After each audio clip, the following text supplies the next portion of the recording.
தயவு பதிவு 13 நடராஜபதி மாலை திருஅருட்பா 6ஆம் திருமுறை நடராஜபதி மாலை மூலமும் உரையும் உரை விளக்கம் அருளியவர் தயாநிதி சுவாமி சரவணானந்தா. திருச்சிற்றம்பலம். அருட்பெருஞ்சோதி அருட்பெருஞ்சோதி தனிப்பெரும் கருணை அருட்பெருஞ்சோதி.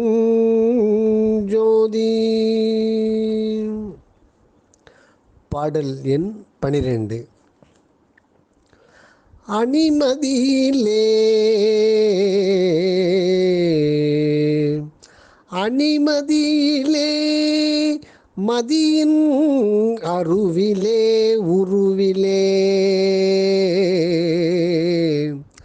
அவ்வுருவின் உருவத்திலே அணிமதியிலே மதியின் அருவிலே உருவிலே அவ்வுருவின் உருவத்திலே அமுதகிரணத்திலே அக்கிரண ஒளியிலே அமுதகிரணத்திலே அக்கிரண ஒளியிலே அவ்வொளியின் ஒளி தன்னிலே பனிமதியின் அமுதிலே பனிமதியின் அமுதிலே அவ்வமுது இனிப்பிலே பக்க நடு அடிமுடியிலே பக்க நடு அடிமுடியிலே பாங்கு பெற ஓங்கும் ஒரு சித்தே பாங்கு பெற ஓங்கும் ஒரு சித்தே என்னுள்ளே பலித்த பரமானந்தமே என்னுள்ளே பலித்த பரமானந்தமே மணி ஒளியிலாடும் அருள் ஒளியே மணி ஒளியிலாடும் அருள் ஒளியே நிலைத்த பெருவாழ்வே நிலைத்த பெருவாழ்வே நிறைந்த மகிழ்வே நிலைத்த பெருவாழ்வே நிறைந்த மகிழ்வே மன்னே என் அன்பான பொன்னே மன்னே என் அன்பான பொன்னே என் அன்னே என் வரமே வயங்கு பரமே என் வரமே வயங்கு பரமே துணிமதியில் இன்ப அனுபவமாயிருந்த குரு துரியமே பெரிய பொருளே துணிமதியில் இன்ப அனுபவமாயிருந்த குரு துரியமே பெரிய பொருளே சுத்த சிவ சன்மார்க நிதியே சுத்த சிவ சன்மார்க நிதியே அருட்பெரும் சோதி நடராஜபதியே அருட்பெரும் சோதி நடராஜபதியே. உரை விளக்கம். முன்பாடலைப் போன்றே இதிலும் ஞாயிற்றுக்கு பதிலாக திங்களை எடுத்துக்கொண்டு அருள் ஒளிப்பதியின் சார்புபடுத்தி விளக்கம் தருகின்றார். முதலில் அணி மதியிலே என்கின்றார். இரண்டாவது அடியில் பனி மதி என்கின்றார். அணிமதி புறவானில் அவிர்கின்ற சந்திரன் ஆகும். அணிமதி புறவானில் அவிர்கின்ற சந்திரன் ஆகும். பனிமதியோ அகத்தே பணிவில் காணக்கூடியதாய் இருக்கின்றதாம். வான்மதியை பற்றி கருதி உணர்வாம் முதற்கண். வான்மதியை அதாவது சந்திரனை பற்றி கருதி உணர்வாம் முதற்கண். நம் அருட்பதியின் ஒளியே புறமதியின் ஒளியில் அதாவது சந்திரனில் ஏகதேச நலம் தருவதாய் காணப்படுகின்றதாம். அந்த சந்திரன் தூய வானில் ஒளிவிட்டு பிரகாசிக்கின்ற போது எவ்வளவு அழகாயிருக்கின்றது, எவ்வளவு இன்பத்தை தருகின்றது. கார் இருள் வானுக்கே ஓர் அணிகலனாக ஒளிர்கின்றதாம். உடுக்கண் நாப்பன் உலாமதி கண்டு எத்தனையோ உவமை அணி சிறக்க பாடாத கவிகளும் உளரோ. இதனால் இங்கு அணிமதி என சுருக்கமாக கூறி வைத்தார் நம் அடிகளார். இந்த அணிமதியிலே கடவுள் உண்மையும் கலந்துதான் இருக்கின்றது. இதன் உருவநிலையை, கலைகளின் நிறைவு குறை தோற்றங்களை யாவரும் கண்டிருக்கின்றனர். ஆனால் இந்த சந்திரன் எப்படி இந்த உரு கொள்ள நேர்ந்தது என்றும், இது இந்த வடிவு ஏற்பதற்கு முன்னர் இருந்த இதன் அருவநிலை எப்படிப்பட்டது என்பது பற்றியும் அறியாதிருக்கின்றவர்கள் எத்தனை பேர்.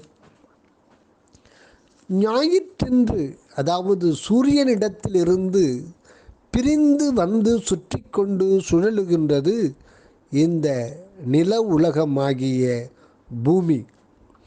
இந்த நில உலகத்திலிருந்தே தெரித்து சென்று உருண்டு திரண்டு இவ்வுலகை நோக்கியே சுற்றி வருகின்றதாம் அந்த நிலவு கோளம். அதற்கு இயற்கை ஒளி இல்லை. ஞாயிற்றின் ஒளியே இந்த சந்திர கோளத்தின் மீது பட்டு பிரதிபலிக்கின்றதையே இவ்வுலகில் நில ஒளியாக வீசுகின்றதாம். இந்த சந்திரனின் உருவில் உருவாய் இருப்பது அந்த தன் ஒளியே ஆகும். அவ்வொளியின் கதிர் பிரகாசமே நிலவு, சந்திரிகை, தன் கதிர் என கூறப்படுவது. இக்கதிர்களே அமுத கிரணங்களாக உள்ளனவாம். அக்கதிர் ஒளியிலும் அந்த ஒளிக்கு ஒளி அல்லது சக்தியாயிருக்கும் அமுத தன்மையிலும் நமது அருட்பதியின் உண்மை ஓரளவு விளங்கி கொண்டு தான் இருக்கின்றதாம். இவ்வளவும் புற சந்திரனில் தோற்றம் ஆவனவே.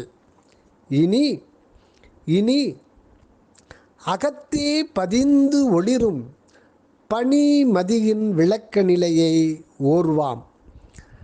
அகமதியை மதியாகிய அறிவு உணர்வால்தான் உணர முடியும். அது தீம்கல் அல்லது திங்கள் ஆக உள்ளிருந்து இனிக்கின்றதாம். அந்த இன்னமுதம் சித்தென்னும் ஞான உணர்விலே தோன்றி பக்கம், நடு, அடி, முடி ஆகிய எவ்விடத்தும் களை ஊட்டுகின்றதாம்.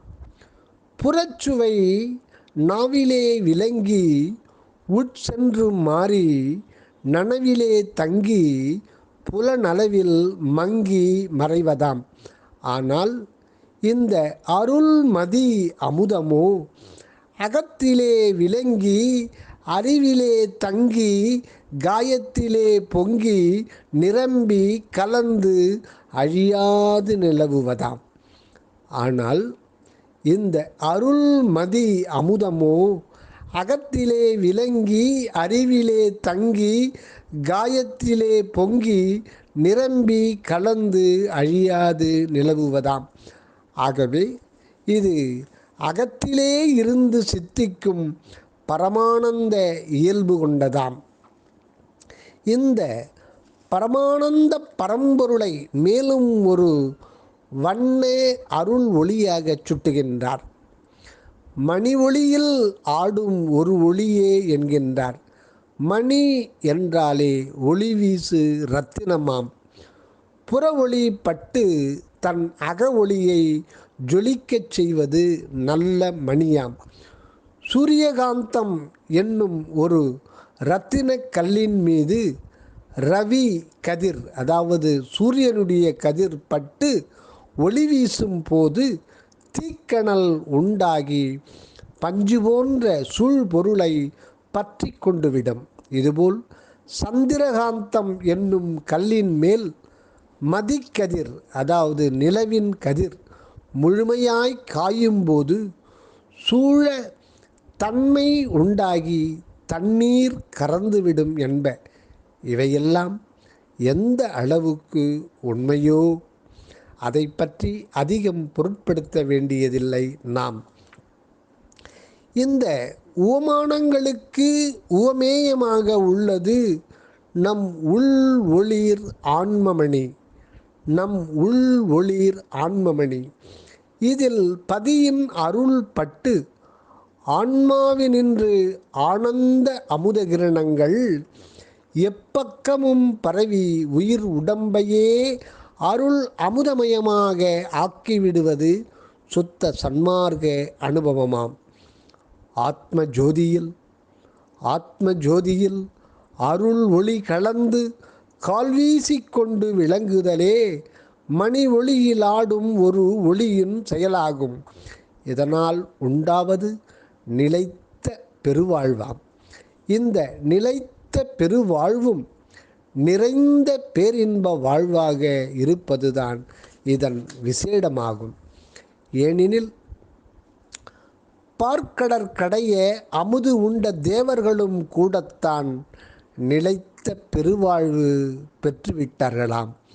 ஆனால் அதிலும் போட்டி, பொறாமை, சண்டை, சச்சரவு, அசுரர்களால் சதா தொல்லை, அச்சம், கவலை உண்டாகி அவர்களது நீண்ட பெரு வாழ்வையே வெறுக்கின்றார்களாம்.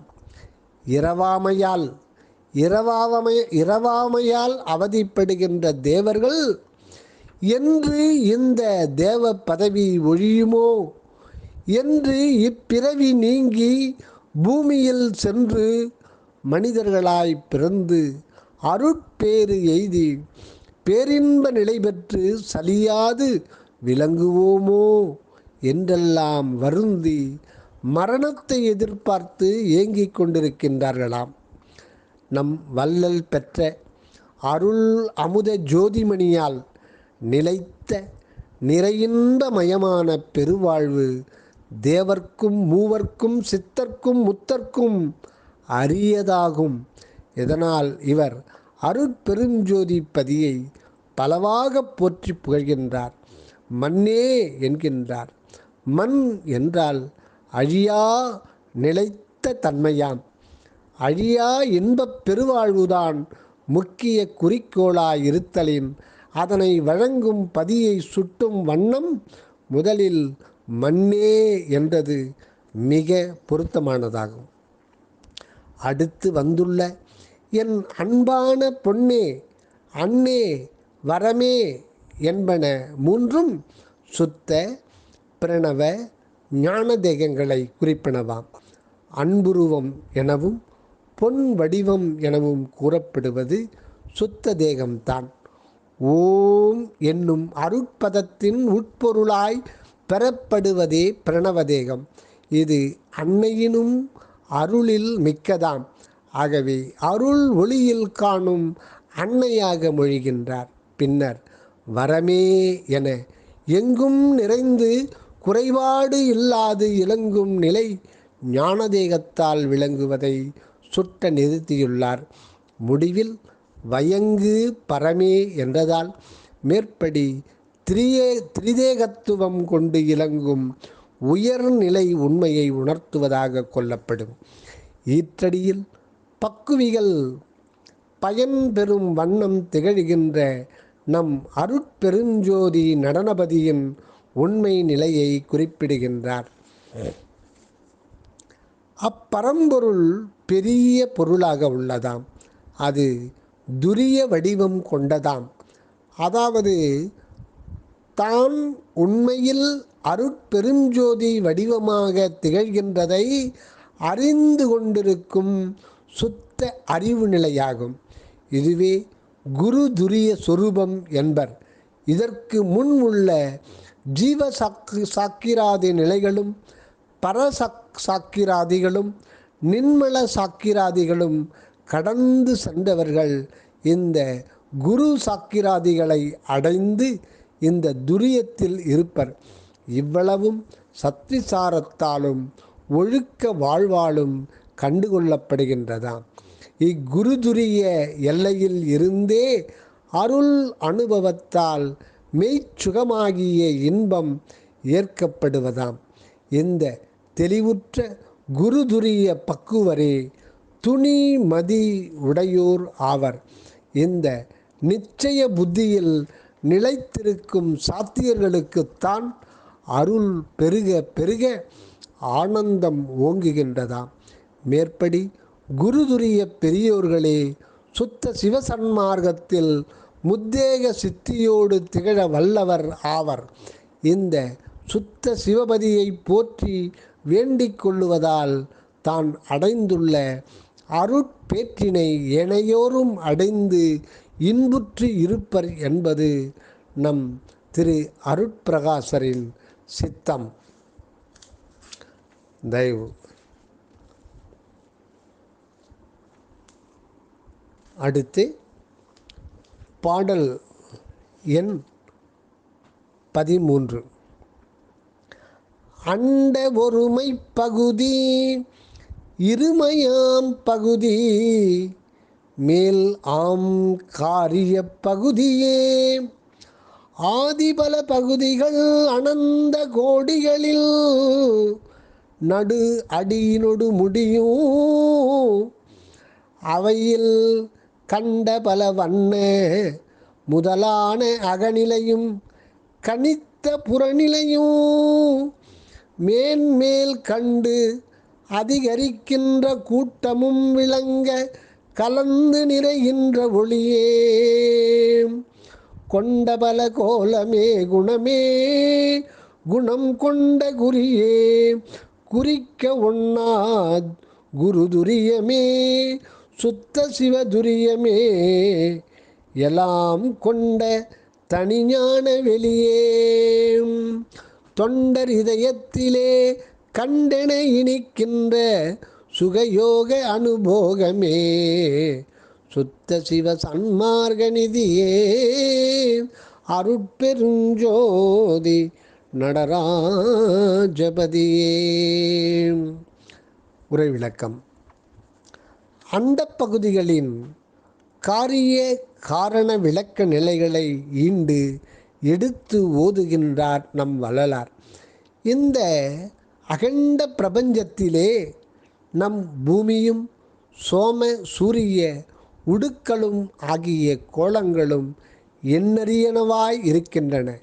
ஏதேனும் ஓர் அண்டத்தை ஆய்ந்து உண்மையை கண்டுகொண்டால் எல்லாவற்றின் உண்மையையும் உணர்ந்து கொள்ளலாம். ஓர் அண்டத்தில் உள்நிலையாகிய அகப்பகுதி அருள் ஒளிமயமாயிருக்கின்றதாம். அதற்கு அடுத்துள்ள சூழ்நிலை வேறு வேறு தாது பொருள்களையும் சக்திகளையும் செறிவுகளையும் கொண்டு இரண்டாம் பகுதியாக உள்ளதாம். அதற்கு மேல் பல பேத வண்ணம் கொண்ட புறப்பகுதி அமைந்துள்ளதாம். இந்த முப்பகுதிகளையே இங்கு முதல் அடியில் குறித்துள்ளார்.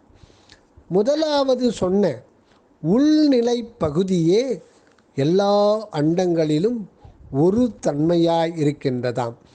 ஆதலின் அதனை அண்டத்தின் ஒருமை பகுதி என்று சொல்லியுள்ளார்.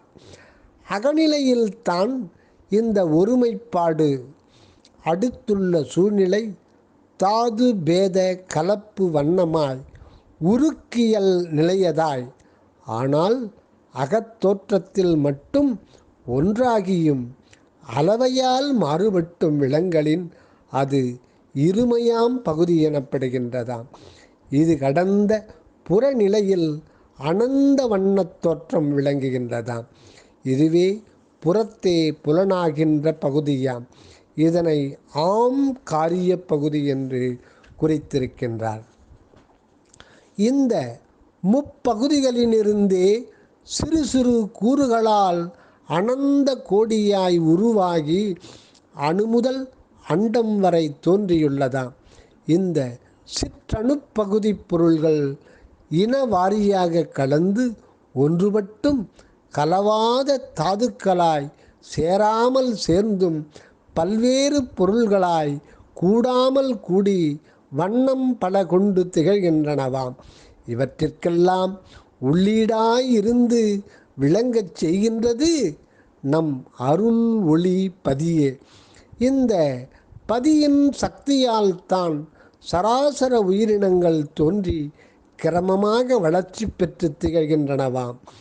இந்த அருள் இயற்கையின் செயலுக்கு மாறானது மனிதனின் செயற்கை செயலின் தோற்ற நிலைகள் யாவும். இச்செயற்கை தோற்றங்கள் உயிரற்றவை ஆதலின் வளரும் தன்மையற்றனவாம். பலவாகிய புறவண்ண இயற்கை காட்சிகளையும் செயல்களையும் ஆற்றல்களையும் மனிதன் கண்டுகொண்டிருக்கின்றான். இக்காட்சியால் இவனுக்கு உண்டாம் அனுபவ பயன்தான் குணம் ஆகும். அக்குணத்தால் ஏற்படுவது குறிக்கோள் அல்லது லட்சியமாம். அருட்பெருங்குணம் அடைய பெறாதவரை இவனது குறிக்கோள் குறைவுடையதே ஆகும். இவனது குருதுரிய நிலையை பற்றி கண்டுகொள்ள முடியாதாம், அறிந்து கொள்ள கூட முடியாதாம். இக்குருதுரிய நிலை ஆகியும் இதற்கு அப்பால் அனுபவமாம். சுத்த சிவ துரியமாதி உயர்நிலைகளும் கொண்டு தனித்திலங்கும் ஞான வெளியாய் உள்ளது நம் அருட்பெருஞ்சோதி பதிநிலையாம். இந்த தனிநிலை பெற்று திகழ்கின்ற ஞான வெளியைத்தான் சத்திய ஞான சபை என்கின்றார் நம் வள்ளலார். இந்த அருட்ஜோதி பதியினுடைய ஆனந்தானுபவம் சுத்த சன்மார்க்கிகளின் இதயத்திலே என்றும் இன்பு செய்து கொண்டே இருக்கின்றதாம். இவர்கள் மேல்நிலையில் விளங்குகின்ற தூயோர்கள் அந்த உயர்நிலையில் இருந்து அருளால் விளங்குகின்ற இவர்களுக்கு அருளமுத சக்தி அந்த நிலையில் நின்று பெருகி இதயத்திற்கு இறங்கி அங்கிருந்து உடல் பிரதேசம் முழுதும் பரவிக்கொண்டே இருக்கின்றதாம். இதனால்தான் இவர்களின் இதயத்திலே கற்கண்டு போல மதுரித்து கொண்டுள்ளதாக இச்சுகபோக நிலை இயம்பப்பட்டதாம். இப்படி மேல்நிலை நின்று அனுபவிக்காவிடின் இந்த நித்திய வஸ்துவின் தொடர்பு கெடுவதால் இதயத்து உற்ற அனுபவம் நிலைக்காது போகும். அது போகவே உடலும் அழிந்து போகும். ஆகையால் தான் இதயத்தானத்தையே முக்கிய நிலையாக கொண்டு இன்புற்றிருந்த சாத்தியர்கள் பலரும் நிலைத்து வாழாது மறைந்து போயினராம். இதனால்தான் இந்த சன்மார்க்கம் இத்தருணம் இரவா வாழ்வும் அழியா இன்ப நிலையும் உலகுக்கு வழங்கவே திருவருளால் தோற்றுவிக்கப்பட்டுள்ளதாகும். தயவு அருட்பெருஞ்சோதி அருட்பெருஞ்சோதி தனிப்பெரும் கருணை அருட்பெருஞ்சோதி. தயவு